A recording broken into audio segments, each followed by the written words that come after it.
this is very weird to me. It really is. The situation in Sweden completely baffles me. Apparently, if you're under 20, I don't know whether it's still the case, you can't go to a needle exchange. Is that the case? Yes. And does that mean no one under 20 injects drugs in Sweden? Is that, I mean, is that, I just don't understand this. Apparently, you have to prove that you're dependent on opiates for 2 years before you can get methadone and Subutex, apparently. I mean, is there anyone here who thinks that's okay? It's just totally baffles me. So, yeah, you've got 2 years in which to give yourself a really good chance. So you're under 20, right? And you're 18. So you've got from 18 to 20 to give yourself a really good chance of getting HIV, hepatitis, overdosing. You know? Well, I'm almost speechless about it. It's just much worse than it. And I know it's not your fault. I'm not saying that. I'm not saying that. But this is so delinquent. It really is. It is so delinquent. It is so bad that I just... Apparently, if you use Suboxone on the street illegally, and you want to go to a service and you say, I've been using Suboxone, they say, you can't come here. Correct me if I'm wrong. You have to go back out, use heroin for a while. Use heroin for a while. They come back. I mean, this is outrageous. I can't, I can't explain it. I don't understand it at all. And so it's got to change. I mean, if there are any politicians in this room, please do something about this, because it's nonsense. But look what's happening in Sweden. Sweden always says we have less drug users than anywhere else, and they probably do. They probably do. The percentage of the general population in the UK that uses heroin is 1%, which is quite a lot, really. I bet it's not 1% in Sweden. It's probably not 1%. So, there is something about Sweden and about Swedish society, and my theory is it's around kind of a temperance mentality somewhere deep that I think some people who might use drugs in other places don't in Sweden.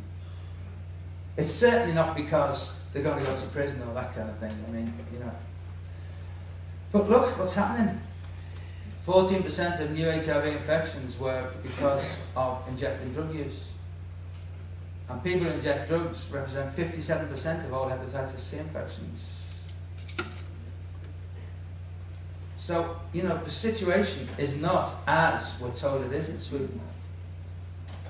There's a load of evidence that harm reduction works. The British government just... how am I doing for time? Am I just rambling on here? How long have I got left? Oh, don't say 20, say 50. Oh, great. Okay. I always say, oh no, Bernie said 50 minutes. I said, no, I'll never talk 50 minutes, and then they can't shut me up. It's terrible. But there is a load of evidence that it works, The British government commissioned this campaign, and you know what it's called? This is the British government. It's called Harm Reduction Works. That's what it's called. That's the government paid for this and sponsored it. It's a play on words, because harm reduction works, and works is like injection equipment, so it's a kind of play on word. But the epidemic can be slowed down. We know how to prevent HIV amongst injecting drug users. We know how to do it, and we know it doesn't increase the incidence of injecting. It doesn't increase drug use. Look at this. In 52 cities without needle and syringe programs, there's an annual increase of 5.9% in HIV prevalence. In 29 cities with needle and syringe exchange, there's an annual decrease in prevalence of 5.8%. So the epidemic is being reversed in those places. Where there's none, it's being increased. Am I right that there's no needle exchange in Stockholm? Yes. I almost swore there. I mean, you know, I realise that I'm probably preaching to the converted here, but it's a scandal. People pay actually for use. Yeah, for use needles. When I was doing a talk with a group of very committed people in Delhi who work in the most unbelievable conditions, I was trying to get them to talk about the disposal of used syringes, and they said, oh yeah, well, they go in the bin. I said, oh, that's not very good, you know. And then they explained to me that the hospitals were not interested. The hospitals wouldn't even give them the proper disposal things. And then they told me that what happens is that at night, people come around, empty the bins of the needles, take them away, wash them in water, repack them in bubble wrap, labels on them, and put them on the market as clean, as brand new syringes. Can you imagine that? That's the kind of thing that happens when what's going on is not good. And the thing about, I have to go back to Sweden now. Sweden signed up in, and I've got it written down here. I haven't got the Dublin Declaration on the Partnership to Fight HIV/AIDS in Europe and Central Asia. Action 9, by 2010, to have 80% coverage of prevention programs. Sweden signed for that. It's about 5% in Lund and Malmo. And it's 2009. I don't think they're going to make the other 75% next year. Excuse me, what was the name of the declaration? It is the Dublin Declaration on Partnership to Fight HIV/AIDS in Europe and Central Asia. And it was the WHO. WHO, and its Action 9 was the thing.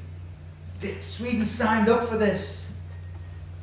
Sweden is in breach of Article 12 of the International Covenant on Economic, Social and Cultural Rights because it's failed to respect and fulfill the right to the highest attainable standard of health for this most vulnerable and marginalised population, which is injecting drug users.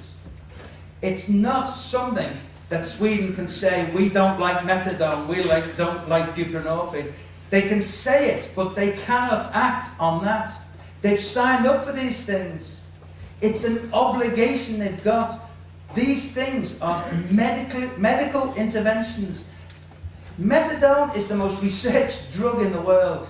It has to keep getting researched. Every year someone has to say, oh no, we want some more research. We want to prove this works.